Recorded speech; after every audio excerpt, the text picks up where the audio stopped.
Hey everyone, welcome back. हाजिर हूँ आपके लिए लेकर एक बहुत ही मज़ेदार कहानी जिसका नाम है आवर शाइनिंग डेज। इस मूवी की IMDb रेटिंग है 6.7 stars out of 10, which is pretty good. ये कहानी है जिंक्स नाम की एक लड़की की जो कि एक फोक म्यूज़िक की स्टूडेंट थी। उसके स्कूल में फोक म्यूजिशियंस की उतनी इज्जत नहीं थी जितनी कि क्लासिकल म्यूजिशियंस की होती है। कहानी की शुरुआत में हम जिंक्स को देखते हैं जो अपने बेस्ट फ्रेंड याओ के साथ एक इंस्ट्रूमेंट बजा रही थी। लेकिन जो बंदा फ्लूट बजा रहा था उसकी स्किल्स को देख वो बिल्कुल भी खुश नहीं थी। तभी उसे एक दूसरा बंदा आकर बताता है कि फोक स्टूडेंट्स और क्लासिकल स्टूडेंट्स के बीच एक लड़ाई हो गई है। ये सुन जिंक्स जोश में आकर लड़ाई देखने चली जाती है एंड बहुत ही हर्ष और उल्लास के साथ वो लड़ाई एंजॉय करी थी। फिर उस पर भी हमला होने वाला था, तब याओ उसे बचा कर निकालता है। फिर सामने के रूम पे जिंक्स देखती है कि वैंग नाम का स्टूडेंट पियानो बजा रहा था। असल में वैंग पे जिंग को बहुत ही बड़ा क्रश था और उसे वो बहुत ज़्यादा पसंद करती थी। वैंग बहुत ही अच्छा पियानो बजा रहा था एंड वो दरअसल एक पियानो प्रोडिजी था। याओ जिंग से वहाँ पर कह रहा था कि तुम ऐसे उसे क्या देख रही हो। तभी वहाँ पे लड़ाई को रोकने के लिए एक स्टूडेंट आता है और जोर से एक इंस्ट्रूमेंट को उन सभी की तरफ फेंकता है, जिसे देख सभी डर कर रुक जाते हैं।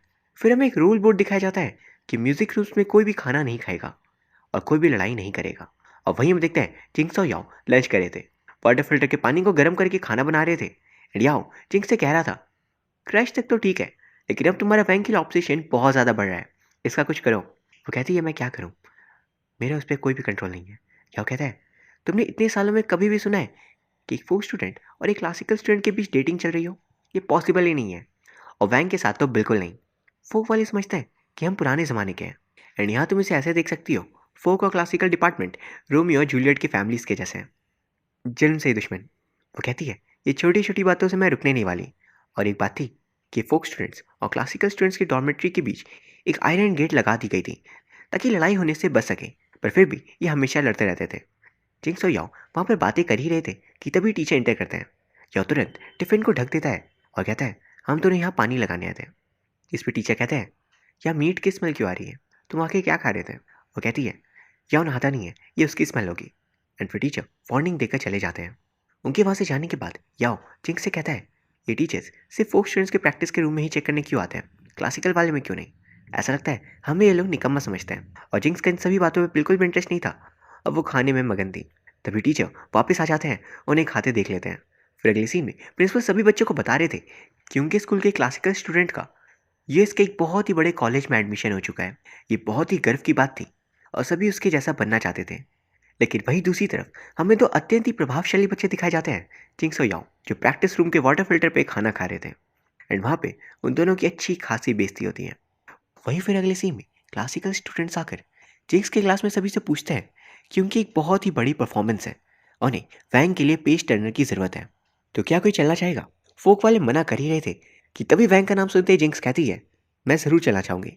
और अगले सीन में वो उन लोगों के साथ बस में थी। उसे देख सभी अपने अपने मुंह बना रहे थे क्योंकि एक फोक म्यूजिशियन जो यहाँ आ गई है। जिंक्स बस पे चढ़ते ही वैंग को ढूंढने लगती है एंड फिर वो सभी जगह पे पहुंच गए थे। सभी वहाँ प्रैक्टिस कर रहे थे और वही जिंक्स खाना शुरू कर देती है। फिर परफॉर्मेंस का टाइम आता है एंड सभी बिल्कुल एक डिसिप्लिन बच्चे की तरह लग रहे थे और जिंक्स ऑड वन आउट। फिर जब वैंग पियानो बजा रहा था तो जिंक्स उसे देखते ही जा रही थी और वो उसे इमेजिन करना शुरू कर देती है कि वो वहाँ पे परफॉर्म कर रही है और वैंग उसे देख रहा है। तो वैंग उसे याद दिलाता है पेज को पलटो। फिर परफॉर्मेंस खत्म होने के बाद वो वैंग से बात करती है और कहती है कि मुझे तुम बहुत पसंद हो। सच में? वैंग कहता है मैं अगले साल अब्रॉड जा रहा हूँ अपनी आगे की पढ़ाई के लिए, तो मैं तुम जैसे साथ नहीं रहना चाहता। वो उसकी इंसल्ट करके चला जाता है कि तुम पुराने ज़माने के इंस्ट्रूमेंट्स को यूज़ करती हो। वही फिर अगली सीन में जिंक्स प्रैक्टिस रूम में सोच रही थी कि आखिर पियानो जो वैंग प्ले करता है और जो इंस्ट्रूमेंट मैं प्ले करती हूँ उन दोनों में ऐसी क्या डिफरेंस है जो वैंग मुझसे इतना ज़्यादा नाराज़ है। तभी याओ आकर कह रहा था प्लीज़ दोबारा ख्यालों में मत खो जाना। वो कहती है अभी अभी दिल टूटा है, मुझे बहुत गुस्सा आ रहा है, आखिर उसने मेरी इतनी ज़्यादा इंसल्ट कैसे कर दी। फिर वो ये भी कह रही थी कुछ अच्छा बजाओ ताकि मेरा मूड ठीक हो सके। या बजाता है और जिंक्स जोश में खड़ी हो जाती है। फिर वो टीचर के पास आती है और कहती है कि वो फोक म्यूज़िक ग्रुप को ज्वाइन करना चाहती है। टीचर बताते हैं कि तुम्हें याद होगा कि वो ग्रुप तो डिसेंबल हो चुका है क्योंकि वो बच्चे बहुत ही ज़्यादा ख़राब काम करते थे, जैसे उन्हें कोई इंटरेस्ट था ही नहीं। वो फिर याओ से पूछती है आखिर वो दोबारा उस बैंड को कैसे क्रिएट करे एंड उसी वक्त उसे एक आइडिया आता है कि अगर सपोज पुराने बच्चे बेकार थे भी तो वो नए स्टूडेंट्स को ज्वाइन करने को रिक्वेस्ट करेगी। फिर जिंक्स और याओ पैम्फलेट छपा कर बाकी बच्चों के पास आते हैं और उसे ज्वाइन करने की रिक्वेस्ट करते हैं, लेकिन कोई भी इंटरेस्टेड नहीं था। सभी अलग अलग बहाने बना रहे थे ग्रुप को ना ज्वाइन करने के। उन दोनों ने स्कूल के नोटिस बोर्ड पे भी पोस्टर लगा दी थी, लेकिन उस पे उनकी शक्ल में बच्चों ने डिज़ाइन बना दिए थे। एंड यहाँ पर जिंक्स के नेचर की सबसे पॉजिटिव बात ये थी कि वो एक एंटी डिप्रेस गर्ल थी। उसके साथ जो भी हो जाए, उसकी जितनी भी बेइज्जती क्यों ना हो जाए, वो बिल्कुल भी उदास नहीं होती थी। एंड ऐसे लोग आजकल बहुत कम मिलते हैं। वो फिर जिंक्स वहाँ पर सोच रही थी अब वो क्या करे, बिना लोगों के बैंड कैसे बनेगा। याओ कहता है मैं हूँ ना तुम्हारे पास। एंड तभी याओ उसे एक आइडिया देता है कि गर्ल्स डॉर्मेट्री में रूम नंबर 502 पे जो स्टूडेंट्स रहती है वो फोक म्यूजिक स्टूडेंट्स हैं, शायद वो हमें ज्वाइन कर लें। सिंग्स कहती है तुम जानते हो ना उनके बारे में, वो किसी से भी बात नहीं करती, उनकी अपनी एक अलग दुनिया है। क्या वो मेरी बात मानेगी? लेकिन जिंक्स एक आखिरी ट्राई करने चली जाती है। वहाँ पे दो लड़कियाँ गेम खेल रही थी और एक कॉमिक पढ़ रही थी। जिंक्स खुद को इंट्रोड्यूस करवाती है एंड पीछे से गेम खेले स्टूडेंट्स भी उसे अपना नाम बताती है, बेई और डाटा। जिंक्स उन्हें वो पोस्टर दिखाती है बैंड ज्वाइन करने के लिए। तभी उन लोगों की लीडर जाओ उस पोस्टर को लेती है और कहती है तुम गेट से बाहर जाओगी या मैं तुम्हें खिड़की से फेंक दूँ। तभी जिंक्स को याद आता है क्या उन्हें कहा था कि अगर वो मना करते तो सिर्फ 2 शब्द बोलना, अब वो मान जाएंगे। एंड वो 2 शब्द थे गैरेज किट। जिंक्स बोल देती है और वो सभी अपना सारा काम छोड़कर कहते हैं बताओ तुम हमसे क्या चाहती हो। एक्चुअली गैरेज किट एक पॉपुलर एनिमेशन सीरीज थी और उसके एक्शन फिगर्स उन सभी को बहुत ही ज़्यादा पसंद थे। फिर वो सभी जिंक्स के साथ प्रैक्टिस रूम में आ जाते हैं एंड वहाँ पे याओ को देख जाओ पूछती है ये नमूना कौन है। जिंक्स बताती है मेरा असिस्टेंट। जिंक्स अपने बैंड का नाम सोची थी। जाओ कहती है नाम होगा 2.5 डिमेंशन और कुछ भी नहीं। जिंक्स हेजिटेट करते हुए कह रही थी ओके आपकी जो मर्जी, वरना फिर आप लोग भाग जाओगे। फिर जाओ कह रही थी मैंने गैरेज किट के एक्शन फिगर्स के लिंक भेज दिए, इस वीकेंड तक हमें वो मिल जाने चाहिए। ये सुनकर याओ बहुत हैरान लग रहा था, पर तभी जाओ कहती है ये जगह छोटी सी है, हमें प्रैक्टिस के लिए बड़ी जगह चाहिए। जिस टीचर के पास आती है हॉल पे एंटर करने की परमिशन मांगने, लेकिन उसे परमिशन नहीं मिलती। इसीलिए वो सभी ग्राउंड के शेड वाले एरिया पे चले जाते हैं प्रैक्टिस करने के लिए। एंड यहाँ पर आप सोच सकते हैं कि स्कूल वाले अपने इंस्ट्रूमेंट्स ऐसे देते हैं कोई भी बच्चा कहीं भी ले जा सकता है। तो दरअसल बात यहाँ पे ये थी कि स्कूल टीचर्स को ज़रा सा भी फोक म्यूजिक के इंस्ट्रूमेंट से प्यार नहीं था, इसलिए जो भी वो लोग करना चाहे वो कर सकते हैं। वही फिर जिंक्स और बाकी सबको वहाँ से भगा दिया जाता है क्योंकि वहाँ पे लेडी टीचर्स की गैदरिंग की जगह थी। लौटते वक्त या प्रैक्टिस हॉल के गार्ड के पास जाता है उनसे बात करने के बाद यह जिंक्स को बता रहा था कि गार्ड मान गया है। 9 बजे के करीब क्लासिकल वाले बच्चों की प्रैक्टिस खत्म हो जाती है। उसके बाद गार्ड हमें सीक्रेटली 1 घंटे प्रैक्टिस करने का मौका दे देगा, लेकिन उसकी सिर्फ एक शर्त है, वो मैं तुम्हें बाद में बता दूंगा। फिर याओ से पूछता है क्या तुम कोई राजकुमारी हो जो तुमने वादा कर दिया उन सभी से कि तुम उन्हें गैरेज किट दोगी। वो कहता है पता भी है वो कितने महंगे होते हैं। वो रिप्लाई करती है छोटी मोटी डॉल्स ही तो है, कितने ही महंगे होंगे। वो कहता है सौ के भेजे हुए लिंक में देखना ज़रा। और उस लिंक को देख जिंक्स की नींद उड़ जाती है। याओ कहता है अब भी मौका है, उन्हें मना कर दूँ। वो कहती है मैं नहीं कर सकती, उन्होंने मेरी आईडी कार्ड ले लिया है और कहा है कि अगर मैंने उन्हें किट नहीं दिए तो वो मेरी आईडी लॉस्ट एंड फाउंड में सबमिट करवा देगी, ये बोलकर कि उन्हें मेंस रूम में ये मिली थी और इससे मेरा नाम बहुत ख़राब हो जाएगा। या तुरंत सामने से मिट्टी लेकर आता है और कहता है ये लो इसे खा लो, क्योंकि अब तुम्हें पूरी ज़िंदगी यही खाना होगा, क्योंकि किट खरीदने में पैसे तो बचने वाले नहीं। वही फिर अगली सीन में वो सभी प्रैक्टिस करने लग जाते हैं एंड प्रैक्टिस बहुत सही चल रही थी। तभी गार्ड अंकल आते हैं एंड वो कहते हैं चलो जैसा कि तुम लोगों ने वादा किया था 40 मिनट हो चुके हैं, तुम्हारे प्रैक्टिस के आखिरी 20 मिनट में तुम जाओगे और मैं गाना गाऊंगा। सभी हैरान थे और वो याओ को ही देख रहे थे कि इस बंदे ने ऐसा कैसे वादा कर दिया। अब रोज़ 20 मिनट इन अंकल को देने होंगे। वही फिर अगले दिन क्लास में कुछ स्टूडेंट्स एक लड़की को परेशान कर रहे थे। वो लड़की और कोई नहीं बल्कि जिंक्स की 5वीं टीम मेंबर थी जिसका नाम था साकुरा। जिन जाकर उन स्टूडेंट्स से बात करती है, उन्हें समझाती है कि अगर कोई तुम्हारे जैसा नहीं है तो क्या तुम लोग उसे परेशान करोगे। वो भी इसलिए क्योंकि साकुरा को अपनी डायरी पे फैंटेसी स्टोरीज लिखने की आदत थी। अभी वो स्कूल पे है, अगर अभी फैंटेसी स्टोरीज नहीं सोचेंगे तो क्या बड़े होने के बाद सोचेंगे। फिर वो उनसे कहती है अगर वो लोग यहाँ से नहीं गए तो जिंक्स उनके वायलिन प्लेयर को तोड़ देगी। तभी वहाँ पे जॉ भी आ जाती है एंड वो स्टूडेंट्स वहाँ से चले जाते हैं। साकुरा खुशी से जिंक्स से कह रही थी कि तुम्हें अब गैरेज किट देने की कोई भी ज़रूरत नहीं है। तभी उस वक्त जॉ को ज़मीन पे एक रिंग गिरी मिलती है। या उस रिंग को देख कहता है ये तो 1000 फिंगर्स की रिंग है।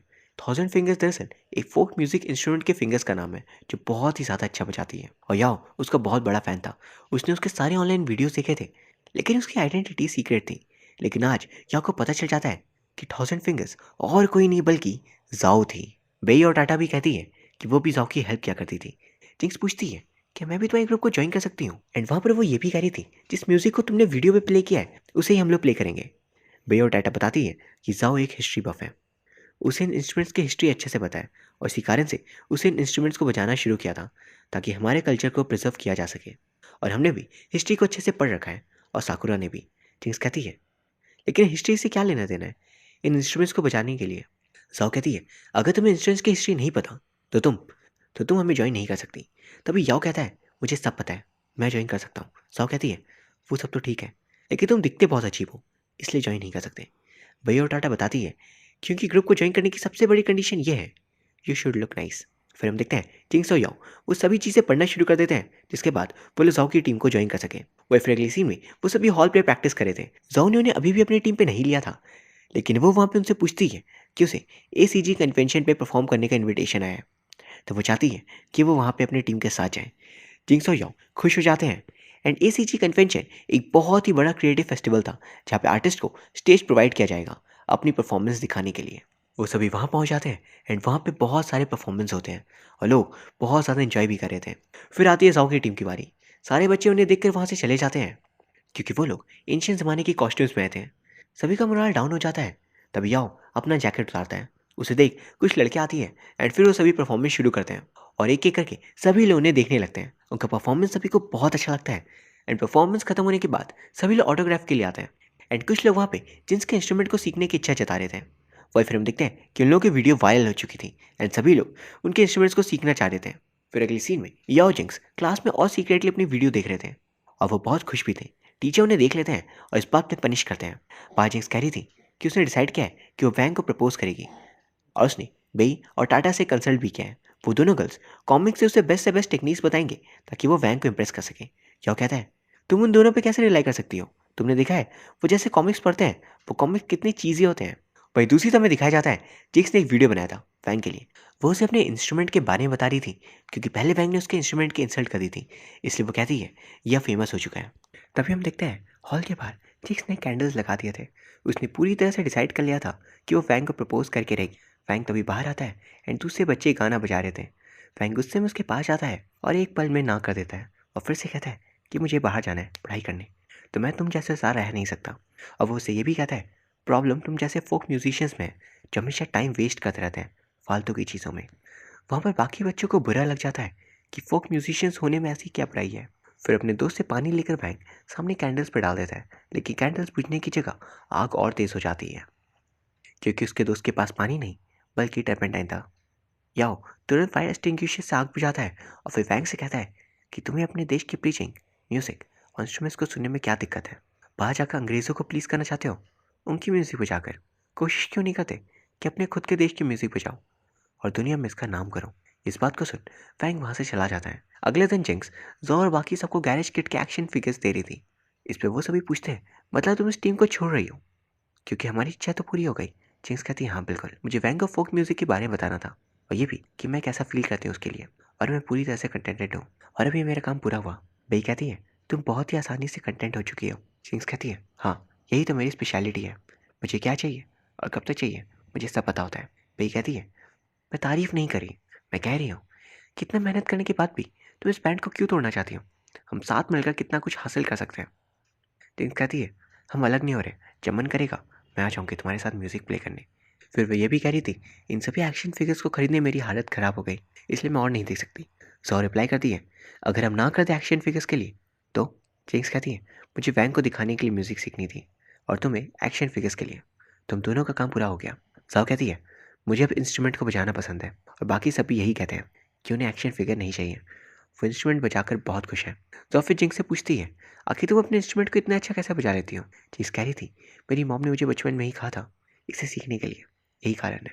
फिर जाओ याओ से भी पूछी थी क्या तुम भी टीम से बाहर जाना चाहते हो? याओ कहता है मैं एक बात बताना चाहता हूँ कि मुझे भी अब्रॉड भेजा जा रहा है पढ़ाई करने के लिए। फिर जाओ जिंक्स क्या कहती है तुम हर बात को इतनी लाइटली कैसे ले लेती हो? तुम्हारी लाइफ में कुछ भी हो जाए तुम कभी सीरियस नहीं हो सकती क्या? तुम्हारे लिए सब कुछ मजाक है। वो कहती है हाँ, मुझे ज़्यादा सोचना पसंद नहीं और मैं ऐसे ही हूँ, क्योंकि इतने सालों तक म्यूज़िकल इंस्ट्रूमेंट बजा रही थी मैं, और क्यों मैंने वैंग से इतना प्यार किया। लेकिन अब जो भी हुआ सो हुआ। जिंक्स कहती है तुम्हें क्या लगता है हम लोग यहाँ पे रिवॉल्यूशन ला पाएंगे? फोक म्यूज़िक को दोबारा से लोगों की नज़रों पर जिंदा कर पाएंगे?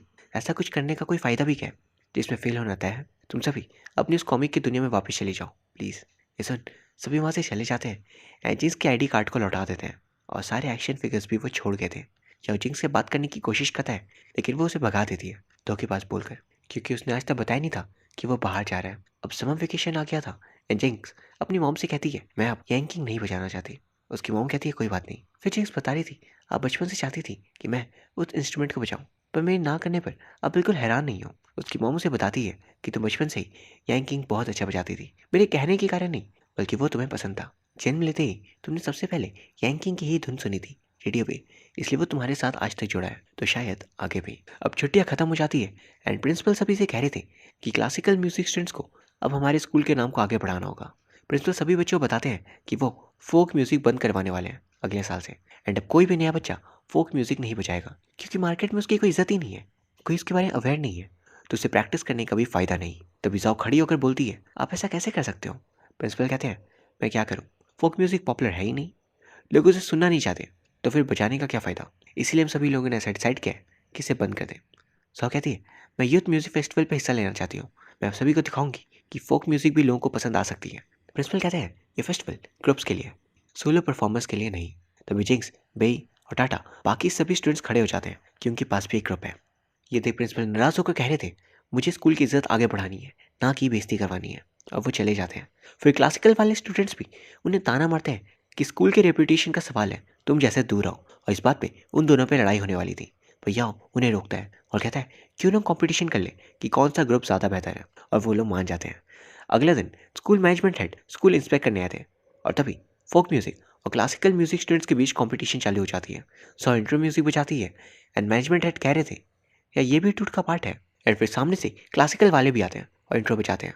एंड अचानक से दोनों तरफ सभी बच्चे आ गए थे अपने अपने इंस्ट्रूमेंट्स लेकर। ये देख प्रिंसिपल घबरा चुके थे और मैनेजमेंट हेड काफ़ी ज़्यादा इंप्रेस थे कि बच्चे सच में बहुत टैलेंटेड है। एंड सरप्राइजिंगली फोक वाले बच्चे जीत जाते हैं। मैनेजमेंट हेड कह रहे थे, ये काफ़ी रिफ्रेशिंग था, जैसे कि पूर्व पश्चिम से मिल चुका हूँ। फिर वो कह रहे थे, ये आयरन गेट क्यों लगा रखा है, इसे हटा दो। एंड अगले सीन में प्रिंसिपल सभी को डांट लगा रहे थे कि तुम सभी यहाँ पे क्या कर रहे थे, स्कूल की इज्जत मिट्टी मिला दी। उनके जाने के बाद जिंक्स और यो कहते हैं, जैसा कि तुम सभी हार चुके हो तो तुम्हें हमारे लिए काम करना होगा। और फिर हम देखते हैं जोर बाकी सभी प्रैक्टिस कर रहे थे। उन्हें समझ आता है कि उनके पास एक इंस्ट्रूमेंट का काम है, चाइम्बल्स, और अगर वो तुम्हें मिल जाए तो उनके परफॉर्मेंस में चार चांद लग जाएंगे। तभी गार्ड आकर कहते हैं कि उनके पास चाइम्बल्स रखे हुए हैं। वो सभी को दिखाते हैं एंड सारे बच्चे ये देख बहुत खुश थे। एंड फिर वो सभी प्रैक्टिस स्टार्ट कर देते हैं। अब आ गया था यूथ म्यूजिक फेस्टिवल का दिन। जिंक्स और उसके टीम मेंबर्स को तो यूथ म्यूजिक फेस्टिवल पे हिस्सा लेने का मौका नहीं मिला था, फिर भी वो सभी ऑडिटोरियम के बाहर गए हुए थे। एंड तभी हमें दिखाया जाता है उस दिन जाओ ने क्लासिकल वाले स्टूडेंट से कहा था कि जैसे आप लोग हार चुके हो तो हमारे लिए एक फेवर कर दो, जब तुम यूथ म्यूजिक फेस्टिवल पे जाओगे तो अपने परफॉर्मेंस के टाइम पे हमें अपने आईडी कार्ड दे देना। एंड इसी वजह से जिंक्स और बाकी सब इंटर कर पाते हैं। कुछ बंदे इलेक्ट्रॉनिक रूम पे जाकर कार्ड को पकड़ लेते हैं और लाइट्स ऑन करते हैं ताकि जिंक्स की टीम परफॉर्म कर सके। ऑडियंस को लगता है ये सरप्राइज परफॉर्मेंस है, इसलिए वो रुक जाते हैं देखने के लिए। वहीं हम देखते हैं कि वैंग अब जिंक्स की रिस्पेक्ट करने लग गया था और एक तरीके से उन दोनों में दोस्ती हो जाती है। फिर वो सभी अपना परफॉर्मेंस शुरू करते हैं एंड वो इंस्ट्रूमेंट को बहुत ही अच्छे से प्ले कर रहे थे। ऑडियंस ने ऐसा कुछ भी आज तक नहीं देखा था और वो उस परफॉर्मेंस से बहुत इंप्रेस भी होते हैं। फिर उन सभी को स्टैंडिंग ओवेशन दी जाती है। एंड अगली सीन में याओ जिंक्स को फायर फ्लाइज देखने लेकर गया था क्योंकि जिंक्स को फायर फ्लाइज बहुत पसंद थे। वहाँ वो उसे बातों ही बातों में कह देता है कि वो उसे बहुत पसंद करता है। जिंक्स पहले तो हैरान थी लेकिन फिर वो भी बहुत खुश थी। फिर वो दोनों फायरफ्लाइज देखते हैं। लास्ट सीन में हमें दिखाया जाता है कि स्कूल के मैनेजमेंट हेड ने अपनी बेटी को फोक म्यूजिक वाले डिपार्टमेंट में एडमिशन दिलवाई है। वो बहुत ज़्यादा इंप्रेस थे फोक म्यूजिशियन से। और फिर हमें दिखाया जाता है कि एक नया ग्रुप ज्वाइन करता है स्कूल पे, जो बिल्कुल जिंक्स के ग्रुप के जैसा था। और यहाँ ये फिल्म खत्म हो जाती है।